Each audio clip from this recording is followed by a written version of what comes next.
За гэрийн нийтлэлээр бодлогын газар нь бол одоо нийслэл хотын хэмжээнд үйл ажиллагаа явуулж байгаа автоулчилгээ байгуулсан. Хүн түнтэй холбогдолтой нийслэл хотод гудамж зам хөдөлгөөнд оролцож байгаа хичээний автомашин дээр замын утас юу ээцээ зөвшөөрөл авсан эсэхийг шалгадаг. Мөн нийслэл хотод үйл ажиллагаа явуулж байгаа автоулчилгээний газруудаар ингээд шалгалт хийдэг. Нийслэлийн бүх төргүүдийн хэмжээнд ийм шалгалтуудыг зохион байгуулалт ажиллаж байна.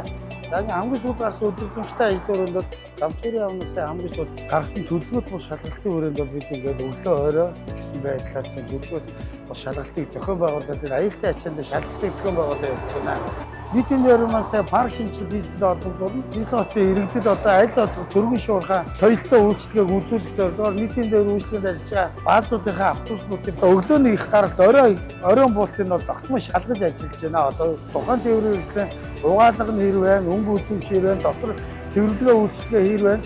Тухайн жагаач өглөө харахад энэ чаг үзэж гаргаж ийн үү гарахгүй нь энэ нийслэлийн зүйлүүдээр өглөөний их явалт оройн буулт шугам замын дундын шалгалт гэдэг байдлаар нийтийн үйлчлэгээний автобуснуудаа өдөр тутмын ажлыг зохион байгуулж шинэ шалгалтыг хийж байна.